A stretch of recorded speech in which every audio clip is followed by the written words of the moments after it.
paano ka napunta sa artist circle? And why artist circle?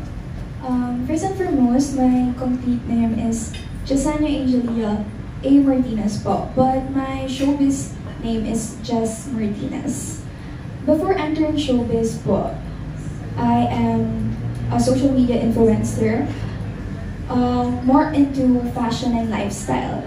So, yung makikita niyo po sa screen, my main platform is TikTok, and through that platform, I get to express who really I am, how I dress up, and a little bit, a glimpse about how my family is. And bakit artist circle? Well, yung napafeel po kasi ng artist circle sa akin is family. That they accepted me for who I am, na social media influencer, and the Jess Martinez na as a person. And yun po yung pinaka-first talaga na na-introduce sa akin ng dad ko kasi through Mommy Sheer. And I'm so happy and grateful na I chose Artist Circle because mas nagiging better ako as a person and not just as an actress. Yun po. Real age. May real age, may hindi. She's 19. 23 po. Okay kayo. Pwede naman. Oo. Yes. Nag-graduate ka na ng college? Actually, right now, I am juggling showbiz and school. So I'm currently studying in Southfield International School po, and I'm taking business management. Yes. Tapos your ano? Po?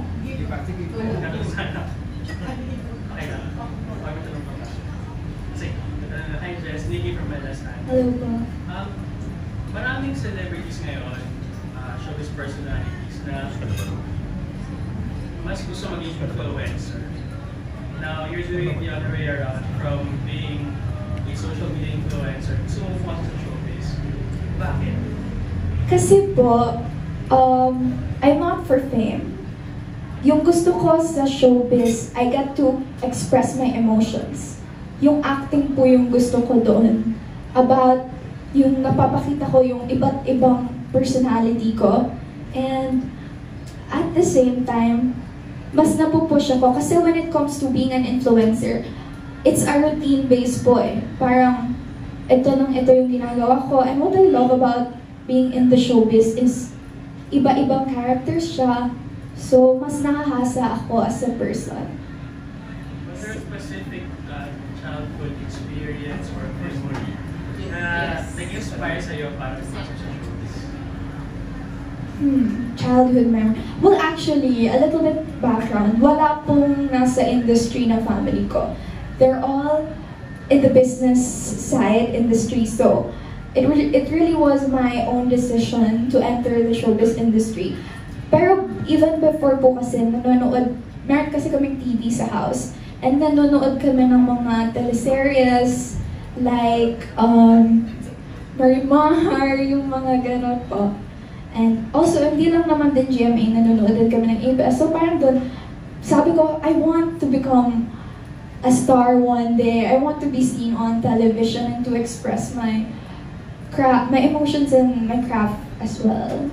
So is it safe to say na idol mo si Marian? Marian Rivera? I really look up to Miss Marian kasi she's really a great actress. And along with her po, I really love Miss Heart Evangelista din because of how she dresses up and show herself. Yes.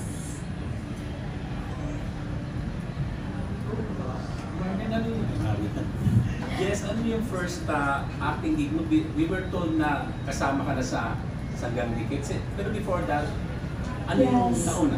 So I started po last year.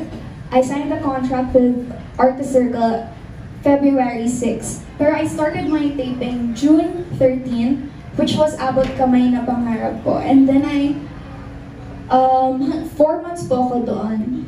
And while doing that film, I also did Regal Studios, Queen Brother, and then after that, I did a guest with Pepito Manaloto din po. So this is gonna be my fourth na po. Yes po. Acting gig. Acting gig. So for ano yung pinaka-memorable sa apat na yung sa tatlong yun na experience na ginawa kayo? Yung pinaka-memorable sa akin talaga is Abot Kamay na Pangarap kasi 4 months po ako doon. So mas strong na yung foundation na na-build ko doon. Yung pinaka-memorable sa akin would be whenever I have scenes with Miss Wilma. Kasi siya po yung ka-scene ko most of the time because she's my tita there. And then whenever nagkakamali ako, she would tell me kung saan ako nagkamali. Tapos, kasi meron akong mannerism na parang ngumunguso ako whenever I'm like kabado. So sinasabihan niya ako na, oy, ngumunguso ka na naman, pangit tignan sa screen. So she would really help me out. So yun yung pinaka-memorable sa akin. So far dun sa mga acting experiences mo, ano yung mga learnings na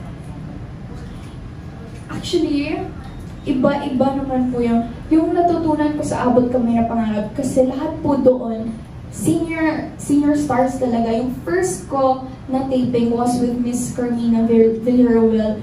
Talagang nanginginig po ako noon. Sabi ko, isa lang yung line ko doon. Ang line ko doon, as far as I can remember, is, "Hi, I'm Diwata, Diwa for short." Pero yun na linya lang na yun, talagang kabado ako 100 times. So sabi ko pa sa utak ko, oh my God, dapat di ka magkamali kasi ang kasama mo dito si Miss Carmina, nakakahiya, baguhan ka kung magkamali ka. So natutunan ko doon, dapat mabilis ka talaga mag-catch up, presence of mind, kasi kunwari yun yung binigay na script sa'yo, wala pa rin assurance na yun yung magiging script mo.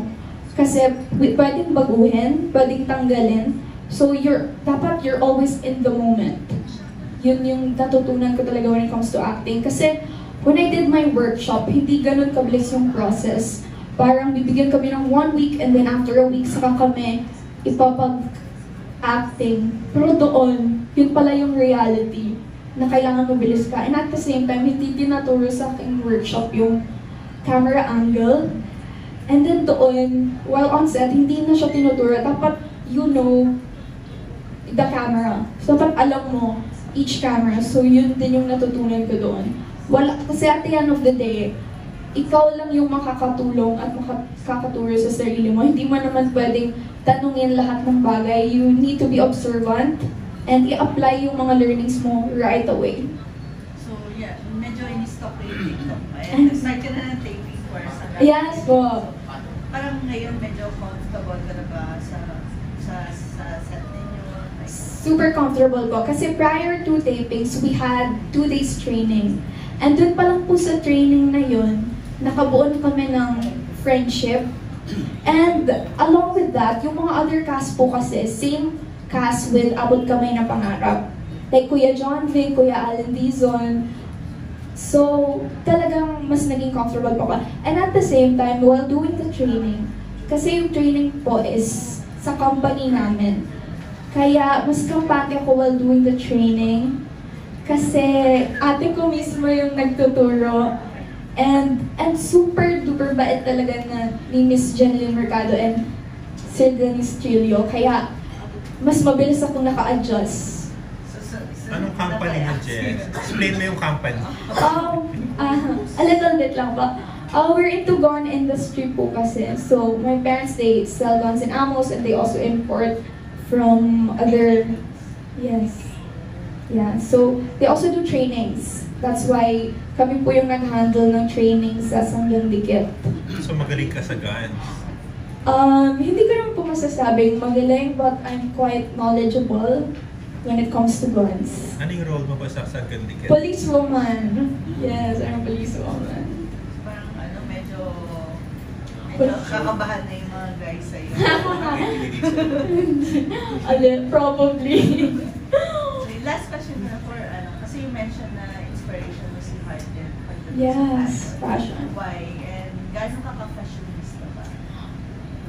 Si Miss Hart, kasi she's really an icon. She is really known not just for being a good actress, but she really dresses well.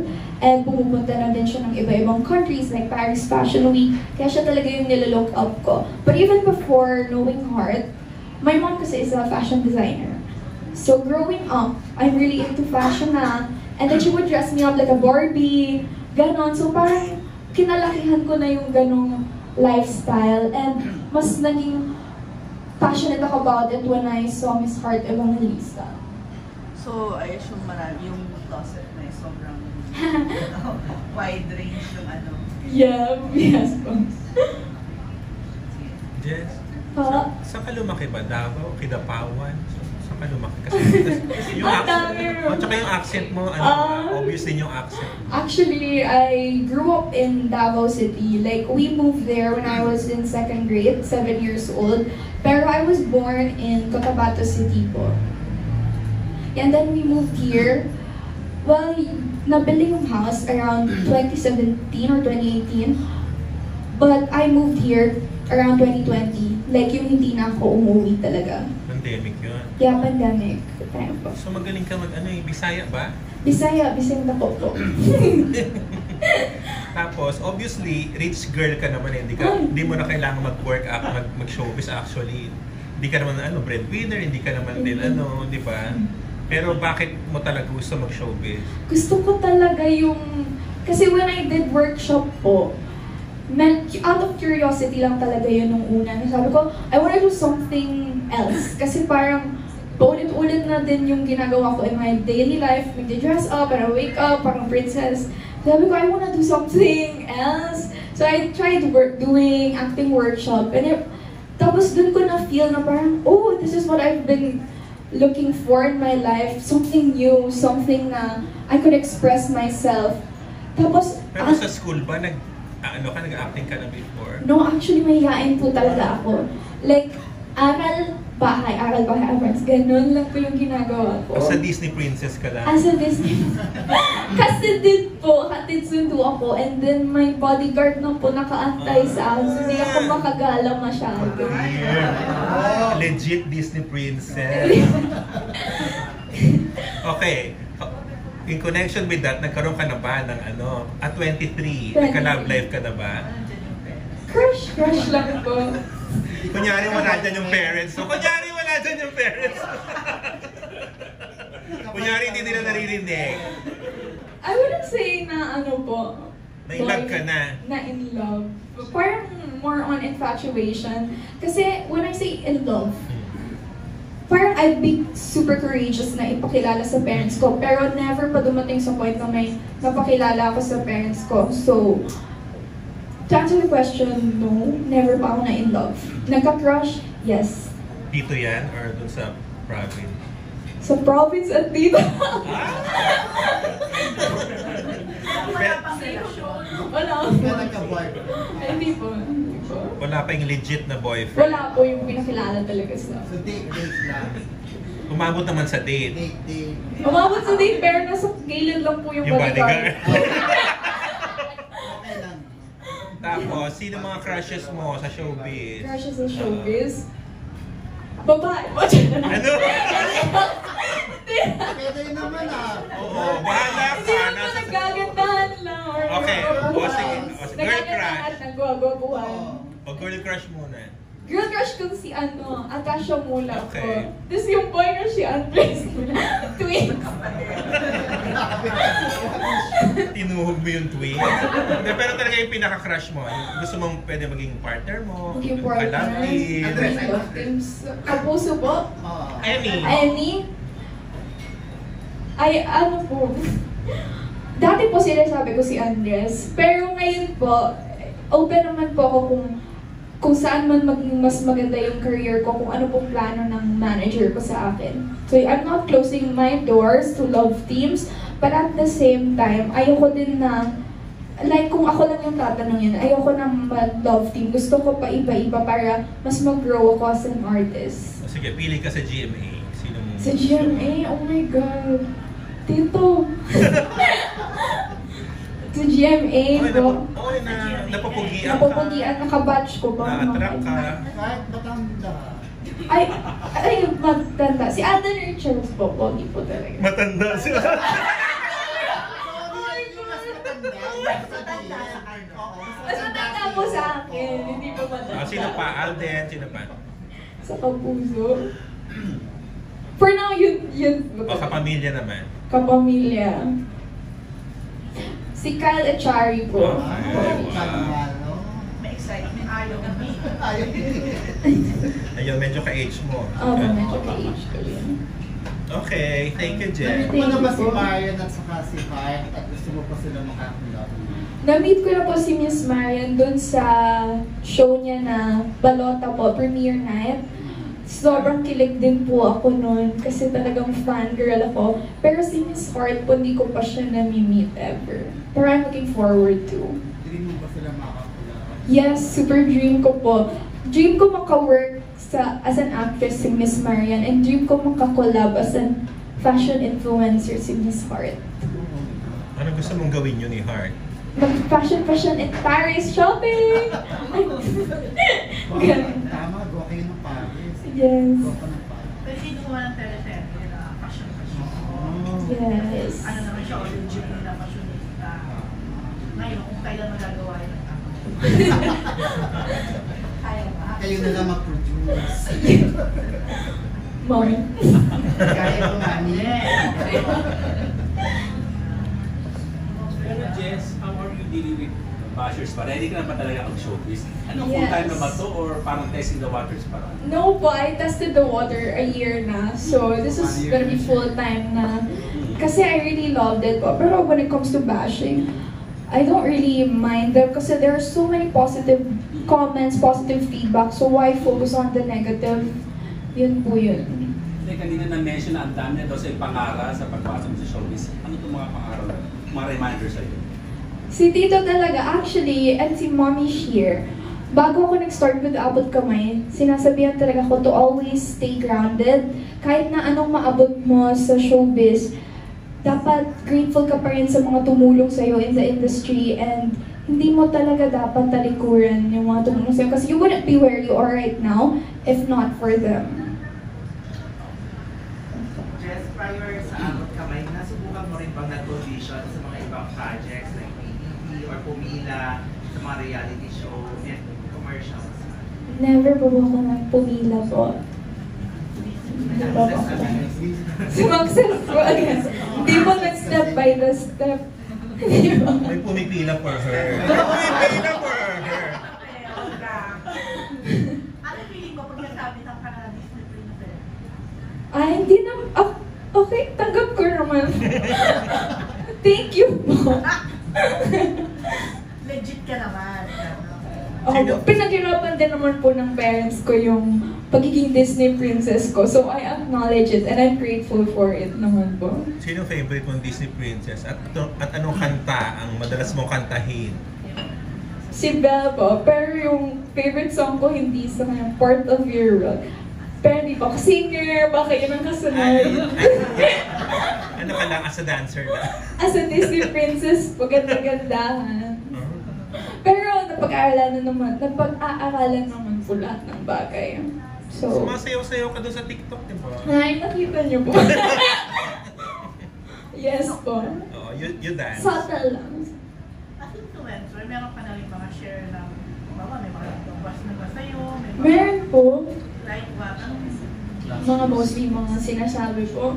Mga very minor lang naman po, like, paminsan sinasabihan ako na hindi maganda yung mix and match ko ng outfit. Parang very petty lang. So I don't really mind it. Mga ganun lang na bash. Bashing na ba yun? Hindi nga yung bashing eh. Or ano, mga puro anak mayaman lang, ganyan. Ganon. Show off ka. may ganun. Yeah, may mga ganun po, pero I don't mind it talaga. Mas madami po talagang nagko-comment ng nice things. So, block na lang, bye-bye. Anong bablock ka talaga? Nagbo-block po ako. Yes. I don't tolerate po negativity talaga. Tanong mo rin, Rose, sino ang favorite niyang celebrity influencer? Celebrity influencer. Connect. O, di ba? Siguro si ano, celebrity. Ivana Alawi po. Sabi sa'yo eh. O bakit siya? Sobrang ganda niya naman po talaga. At saka she's really human. She's authentic. Pinapakita niya po kung sino siya. At saka she really helps a lot of people. I saw na din sa mga iba niya pong vlogs, tumutulong talaga siya. Gusto mo rin bang may gano'n? Yes. Alin doon, Ron? Nagbibigay ng tulong. Diba? Yes. Sa mga ano. Nagbibigay naman din po ng tulong yung parents ko, pero we don't post it on social media, mga foundations, we would also help. Yeah. And I'm also doing outreach programs po. Just recently with Skinlandia, I did one po. May YouTube vlog ka. Siya yung endorser. Wala po. Dapat magganong ka rin para very ibang. Wala siyang YouTube. Yes po. I have YouTube pero hindi po ako nagpo-post. So, more on Soon. TikTok. Dapat maging active Yes, ka na po. dyan. Oo, sayang na. So, hindi ka kumikita dyan sa mga tools. Hindi na niyo daw. Yes. Hindi niya kailangan, Ron. Hindi bang tulong nga yung kita? Oo, tama. Yun ang pang ano Yes mo. po, pamigay po. Pang health. Pamigay mo sa amin. Pang ayuda. Pang ayuda. Pang ayuda. Meron ba nag-alok sa'yo ng mag-iisa ng beauty queen or pinangago bang sumali sa mga beauty pageant? Never ko po naisipan kasi medyo maliit po ako. Wala na namang height. Actually, wala nang height requirement po ngayon. Pero, Pero sa tanong- let's see. I'm not closing my doors. Depende pa rin po sa management, kung anong plano na dito. Hindi niyo po problemahin yung sa... Oh, another time daw. Yes. Ka na lang? Yes po. Kung anong plano na dito. Maganda ang mga beauty advice. Oo. Isay ko. May advice.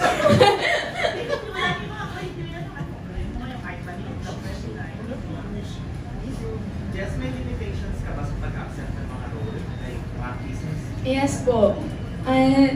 For now po, hindi talaga po ako muna magkikissing scene. Pero let's see in the future po. Kasi I want my career na slow, but the respect is still there. Yung value ko po as a woman, andun pa rin po. So ayaw kong tumanggap ng project even if it's super taas ng talent fee. Dapat ano pa rin, in connection pa rin siya or sa pagkatao ko. So I would ask my manager and at the same time my parents kung okay ba yung project before we say yes, accept. Ano kung kailangan talaga sa eksena? May kissing. Mapapag-usapan naman po yan. Ano kung Marimar? Oo. Maraming kissing yun. Depende pa rin po sa management ko. And kay dad. Si dad. Actually, more on the dad. Mukha nag-iba yung tsura. Kung tumas yung kilay ni daddy. Mahigpit ba silang parents? I wouldn't say mahigpit, but they are protective of me and I appreciate them for that kasi hindi naman magiging ganito kaayos yung pagpalaki sa akin kung hindi sila naging protective.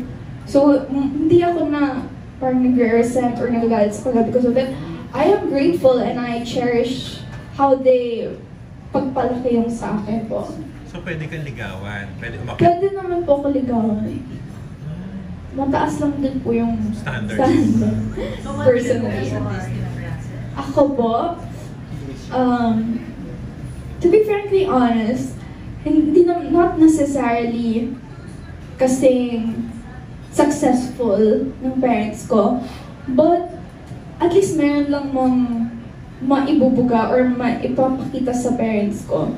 You know, at kaya ko naman buhayin yung sarili ko, but sana he can also provide. So, yun po. I'm not, hindi naman super gwapo, but at least gwapo naman po. Pero, Oo naman, importante yun, no? opo, pangit naman po to wake up, Yes. tapos ang katabi mo sa bed, Yes. tsaka. Yes, po. Let's be real po, diba? Yun po. Tsaka medyo matangkad din po. Ilan kayo magkakapatid? Solo ka ba? 4 po, pero I'm the youngest. Ay, yun. Yes. Ano mga age nyo? Po? Ano mga age ng siblings? Yung ate ko po, yung pinaka-eldest, 30, and then the next one is 20, magta-29, and then my kuya is 26, and I'm 23. Ang layo mo. Yes. Yung mga family na yun. Po? Yung mga family na sila. Yung ate ko pala po na isa. So as a bunso, spoiled ka. Yes po. Naman po ako. Pero since nga po pangatlo yung kuya ko and I'm the youngest, mas mahigpit po siya kasi sa parents ko. Super mahigpit po siya. Mas lalo na sa mga guys po. Siya talaga yung tumitingin kung pasado. Kung hindi po pasado sa kanya. Kasi paminsan, pinagtatanggol ko na cute naman, ganyan. Ita-turn off niya talaga, like sasabihin niya, hindi yan cute ka, hanggang mabe-brainwash po ako, so hindi ko na magugustuhan. Ganun yung tactics niya po. Jess, ano yung bucket list mo sa pagpasok sa showbiz? And ano yung may so far na na-check dun sa bucket? Na-check is ma-meet si Miss Marian. The next is, na-check din yung heavy drama, kasi heavy drama yung genre ng Abot Kamay. Actually, na-check na siya halos. And also, ngayon naman is yung action. Gusto ko din talaga ng action kahit girly-girly ako. Ay, ang wala pa sa bucket list ko. Gusto ko din matry yung girly-girly, yung arte roles. So, yun. Arte. Arte-arte po. Anchor is role. The sexy roles. Second, hindi ko po pala tayo. Fashion vlogs na rin sa abroad, like sa Paris. Wala pa po. But I'm looking forward to go to Paris, yung mga fashion weeks. I wanna try din talaga. Yung mga fashion icons mo na sa abroad. Hindi po siya, tao. Fiction po siya. Blair Waldorf of Gossip Girl. Tapos, si Cher Horowitz of Clueless. Yung mga ganong era po. Mean Girls, Regina George. Yes. Yun po yung mga super fan ako. So far, what were your fears prior joining showbiz na hindi naman pala totoo? Yung na mahirap po katrabaho yung mga senior stars. Hindi naman po pala siya totoo. Actually, mas masaya po makatrabaho yung mga senior stars. Kasi mas marami kang matututunan sa kanila. Kasi sila po yung mas experienced eh. I remember dito po sa Sanggang Dikit, yung mga senior stars like si Kuya Joro, si Kuya Allen Dizon, I would ask them, sabi ko sa kanila, ano pong mapapayo nyo sa mga baguhang artist like me? Tapos sabi nila, first is kailangan you're able to portray your character very well, marunong kang magdala ng character mo. And second is, mabuti kang tao. Not just sa co-artist mo, not just sa production, but also sa fans mo. Yun po. How are you taking the feedback from your directors, from your co-actors, especially that you're new in the industry? Actually, so far naman po, hindi pa ako na pagalitan ever ng directors. Pero may mga times po na nagre-retake, doon po nahihiya ako actually pag nagre-retake ako, especially if yung scene is with senior stars. Pero ang iniisip ko na lang, nobody's perfect naman po. And doon sa mistake na yun, doon ako mas matututo at mas mag-grow. Kaya, parang okay naman po sa akin pag napagsasabihan ako. And so far among the young stars with GMA, kanino ka nag-i-enjoy ka trabaho? Young or stars? nakakasama? Yung mga kasama ko po sa Sanggang Dikit, close po kami lahat actually. May group chat po kami sa Instagram ng individual. Kami po nila, Seb, ni Kim, ni James, Matthew din po. Yes. Ay, sorry kasi mga boys yung binanggit mo. Also, close rin po ako kay Shanti at saka kay Zonya. Okay. Yes po. Hindi, pero ikaw ba, parang, kasi may mga girls, the boys person, parang mas close sa boy. Not necessarily romantic. Yeah. Pero may ganun ka ba or mas inclined ka pa din sa Actually, super friendly naman po ako. So kahit anong gender, it doesn't matter naman po.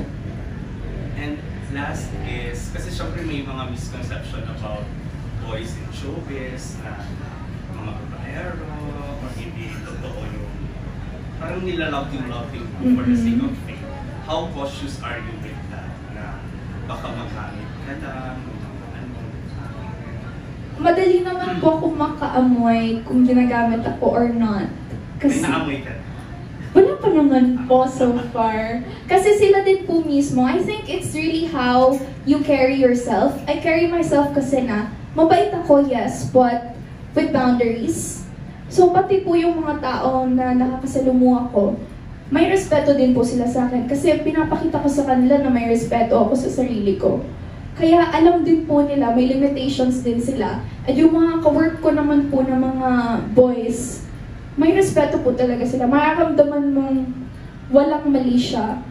Talagang genuine friendship yung ino-offer. Thank you po. Jess, ano mo na, announce mo na sa aabangan ng mga Oh. fans. Tapos yung mga socials mo din. Okay. Guys. Hi everyone! I'm Jess Martinez. Malapit nyo na pong mapanood ang Sanggang Dikit sa GMA at sana abangan nyo ako as Josie Bautista dahil ibang-iba po ito sa pagkatao ko na Jess Martinez na maarte. Si Josie po ay napaka-strong, empowered woman. So, abangan po natin ito. And you can follow me on my socials. Facebook, Jess Martinez, Instagram, and TikTok, Jess Martinez as well. Thank you! Thank you po. Good luck! Thank you. Nakakatuwa siya, ating ha.